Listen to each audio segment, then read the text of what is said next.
Tahun 2020 telah berlalu dan tahun kemarin bisa dikatakan tahun kesengsaraan dunia. Tahun COVID menginvasi banyak negara. Makhluk yang tidak terlihat itu menjadi musuh dunia yang memapar hampir 100 juta manusia di seluruh dunia dan membunuh hampir 2 juta manusia di tahun 2020.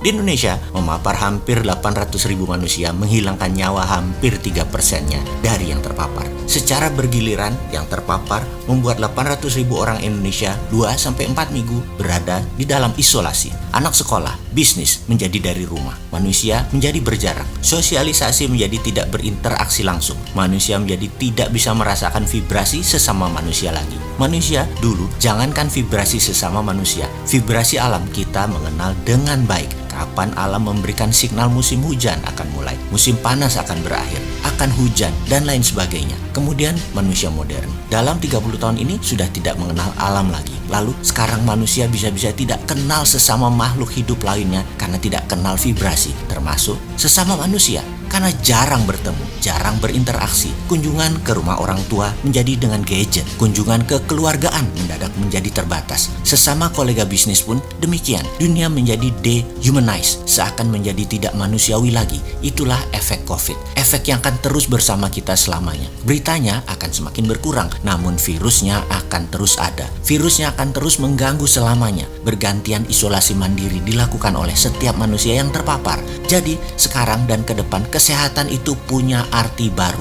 Antibodi punya pemahaman baru yang wajib dilakukan, bukan hanya wacana. Antioksidan, makanan sehat, hidup sehat dengan olahraga, kebersihan menjadi kewajiban baru. Di tahun 2021, saya secara pribadi mengatakan inilah tahun sehat. Kita harus selalu sehat, stamina baik, antibodi tinggi, dan untuk mencapai itu semua, vitamin menjadi wajib, makanan sehat menjadi wajib, hidup bersih menjadi wajib, dan bahagia tertawa lepas menjadi kewajiban baru. Tahun menarik 2021, tahun survival of the fittest. Siapa yang fit, mereka yang survive. Fit itu bukan berarti pintar, bukan berarti jagoan, bukan berarti pemilik kekuasaan akan fit. Fit adalah kemampuan menggeser, shifting menjadi lebih cocok terhadap pergeseran yang sedang dimainkan oleh globalis. Geser sebentar agar maunya globalis tercapai. Dari tahun 1910 sampai 1945 ada 2 perang besar. Perang Dunia Pertama dan Perang Dunia Kedua. Sejak 2013 ketika Tiongkok mulai ekspansi dengan obor yang saat ini mengikat 70 negara, kita semua setuju tidak setuju inilah mainan globalis. Ingat,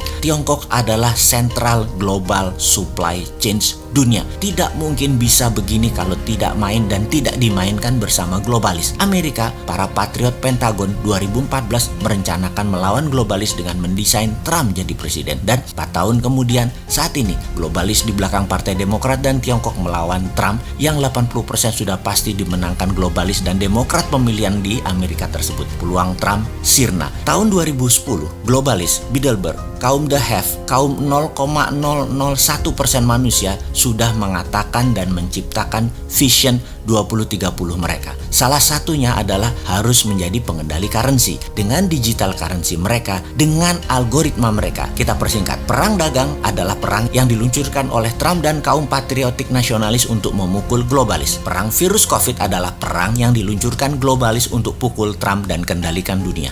2% angka kasualtis korban perang akan terpapar 1 miliar manusia akan membuat tingkat pengangguran dunia mencapai 300 juta jiwa. Melihat data statistik ini, apa bedanya dengan 2 perang dunia, yaitu Perang Dunia Pertama dan Perang Dunia Kedua? Sama, angka korban meninggal, angka pengangguran dunia secara presentasi sama. Sahabat, kembali ke resolusi survival of the fittest atas segala hal, ekonomi, kesehatan, dan banyak lagi. Resolusi baru tersebut pastikan kesehatan dan bahagia adalah utama yang harus kita capai. Urusan globalis dan patriotik nasionalis, kita lihat kemampuan pemerintah, para pejabat dan politikus. Buktikan mana NKRI mubung. Mampukah membuat tahun 2021 menjadi tahun annus mirabilis atau Anda menjadi sejarah contoh pengelola negara yang monggo isi sendiri.